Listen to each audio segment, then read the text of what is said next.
En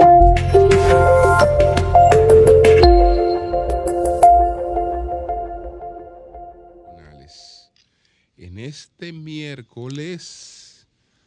miércoles 13 de julio del año 2022, buenos días a todo el equipo del Sol de la Mañana, la audiencia de Sol, la teleaudiencia de Telefuturo Canal 23 y los miles y miles de personas que siguen nuestros contenidos a través de las plataformas sociales. Buenos días a todos y a todas. ¿Qué pasa si se va Francisco? Me refiero al Papa. También a dos aprobaciones del Congreso, dos aprobaciones congresuales sobre las que hay que meditar.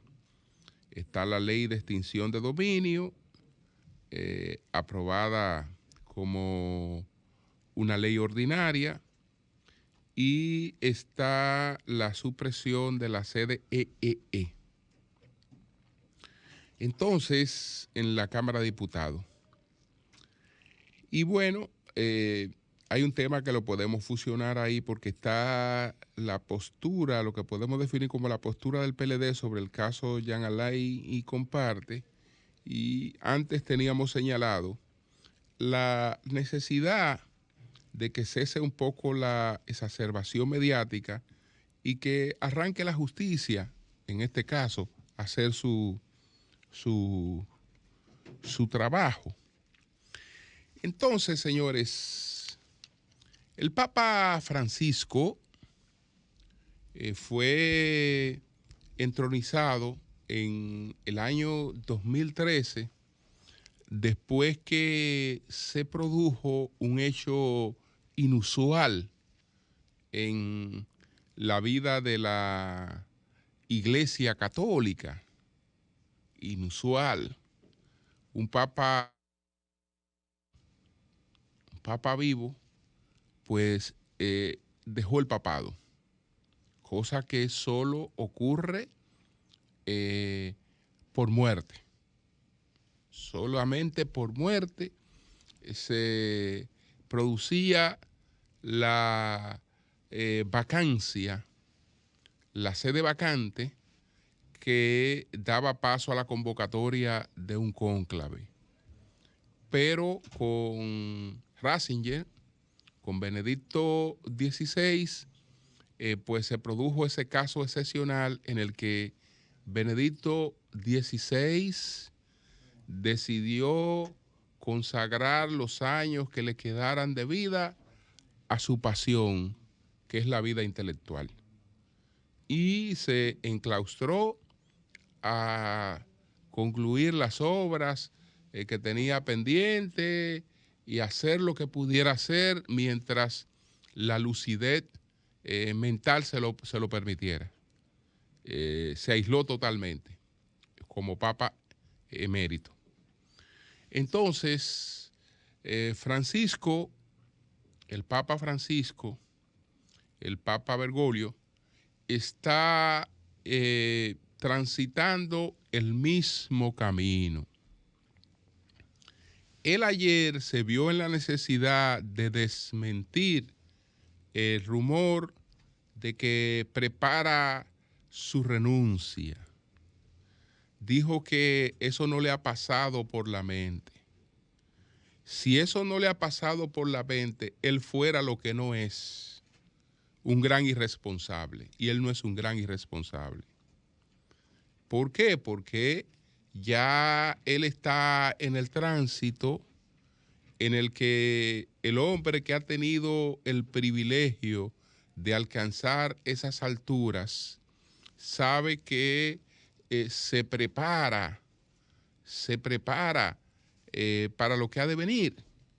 Él sabe que está viviendo cada día como lo vivió Jorge Luis Borges en su última etapa, ya después de 80 años, ciego,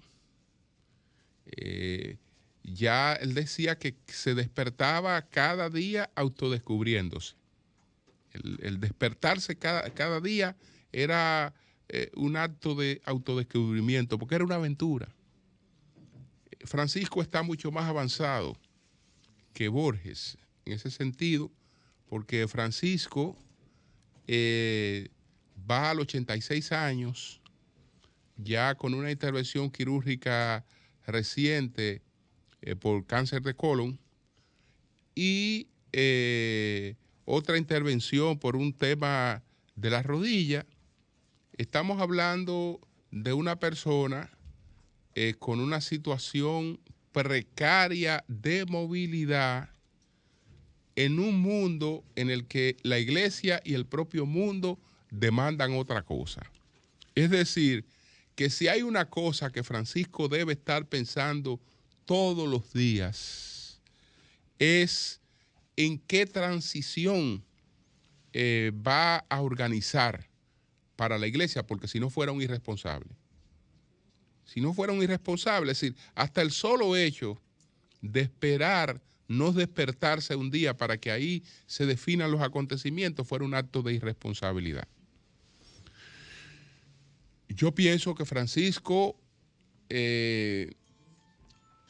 ofrece estas declaraciones, el Papa Francisco, para no alterar los ánimos de la iglesia, ni precipitar pues todo lo que se produce a nivel interno con el tema de las aspiraciones, de la búsqueda de sustitutos y además para conservar mientras esté ahí el liderazgo que tiene, porque ya desde que usted se declara en mor de sustitución, evidentemente que eso mengua mucho el liderazgo. Pero Francisco incluso, una de las cosas que tiene pendiente, que la tiene fijada en la agenda para agosto, es visitar L'Aquila, una ciudad italiana, L'Aquila. Ahí en L'Aquila está la tumba de varios papas que no están en el Vaticano, que no están en la Catedral de San Pedro. Entonces, probablemente él quiera estar, porque alguna vez lo dijo, junto a Celestino V, etcétera, que está en L'Aquila. Y él va a visitar L'Aquila. Entonces, otra cosa que él ha planteado es la necesidad de la regulación del papado emérito. Como eso no existía, pues se improvisó con Benedicto XVI. Él dice que eso con Benedicto XVI ha funcionado porque todo el mundo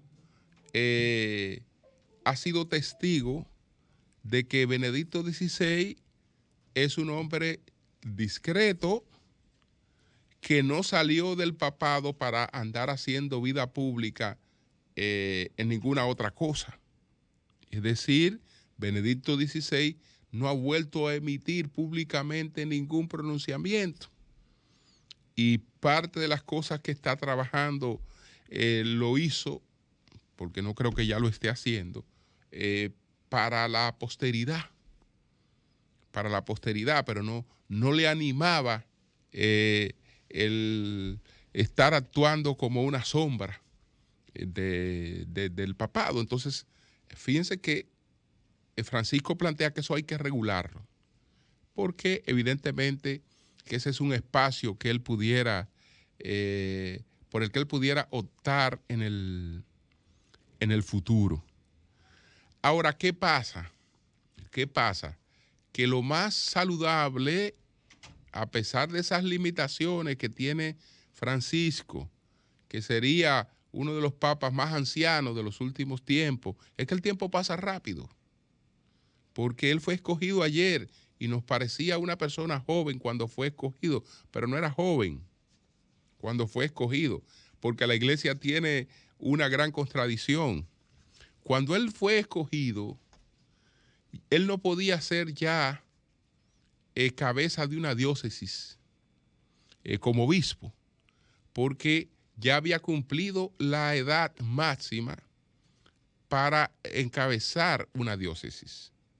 Entonces, usted no puede encabezar una parte de la iglesia, que es una diócesis, después de cumplido los 75 años, tiene que presentar su renuncia y se va cuando se la acepten, pero inmediatamente usted cumplió los 75 años, aunque esté hasta los 76 en lo que se la aceptan o hasta los 77, usted tiene que enviar su retiro, que es prácticamente automático. Sin embargo, no se puede ser cabeza de una parte, y se puede ser cabeza mundial sin límite de edad. Eso es una contradicción. Ya una persona a la edad de Francisco no está en condiciones de ejercer un liderazgo mundial con el peso que tiene ese liderazgo, que es hoy uno de los escasos liderazgos permanentes de lo que dispone el mundo. Un mundo tan volátil y en crisis, donde a partir del 2012 se está registrando un fenómeno que probablemente se haya agudizado mucho más a partir de la crisis creada por el COVID. Pero a partir del 2012 hay un fenómeno que lo hemos analizado aquí. No es que se haya estado dando en todas partes del mundo a la vez, pero un fenómeno que ya los analistas le llaman lo que nosotros entendíamos antes que era una ventaja. Ya no se habla a partir del 2012 de la ventaja del gobierno, de las ventajas electorales que tiene el gobierno, sino de la desventaja del gobierno. Es decir, el que va y compite con el gobierno en la mano, a partir del 2012 se ha ido demostrando en el mundo que va en desventaja. Eso se ha agudizado mucho más a partir de la crisis del COVID-19 y por eso es que particularmente en Europa se plantea que los primeros ministros, salvo la excepción que se dio recientemente con Emmanuel Macron de 2 periodos, pasaron a la historia. Pasaron a la historia y fue el fenómeno que se dio con Donald Trump en los Estados Unidos, que no se repetía desde Carter, ese fenómeno. Y lo que estamos viendo ahora, en Colombia el gobierno acaba de quedar descalificado en unas elecciones. Descalificado. Es decir, no fue el que fue a competir con el principal opositor en una segunda ronda. Entonces, nos habla eso de que los liderazgos son muy volátiles. Son muy volátiles y por eso estas instituciones permanentes con carácter simbólico tienen su rol permanente, tienen su rol importante. ¿Qué pasa, por ejemplo, en Reino Unido? Donde se ha producido una crisis que se va el primer ministro, están buscando otro primer ministro y hay una crisis de gobierno. Pero esa crisis de gobierno no se traduce en una crisis de Estado, porque ahí hay un Estado permanente. Y hay, una figura simbólica permanente que es un sinónimo de estabilidad. Es decir, la inestabilidad se refleja en segmentos de la gobernabilidad, pero no arrastra el Estado. No arrastra el Estado. Entonces, en el caso del papado, que es el único liderazgo mundial con ese carácter simbólico, en una época en que lo que está pasando fundamentalmente es que el orden económico y social que se creó a partir de la Segunda Guerra Mundial, que fue el de la llamada Guerra Fría, pues desapareció sin que haya emergido el orden económico mundial que le sustituya. Y en ese vacío, pues surgen los conflictos, surgen las monstruosidades, hasta que encontremos la definición de un nuevo orden económico y social mundial. En ese sentido, la ausencia de una figura con liderazgo, con influencia mundial en la Iglesia Católica, en verdad que la podríamos echar muy de menos. Muy de menos en momentos en que el mundo atraviesa por convulsiones que no sabemos hacia dónde nos lleven, porque las crisis económicas derivan en crisis sociales y esas a su vez en crisis políticas. Entonces, lo que tiene que ver eso con la posibilidad de una renuncia del Papa Francisco, que aunque él la desmienta, es un hecho que está ahí, es un hecho objetivo, que en cualquier momento tiene que producirse alguna decisión de su parte o de la parte de Dios, porque él dice que el problema es que él todavía no ha sentido el mensaje que le convoque a hacer lo que hizo pues Ratzinger. Entonces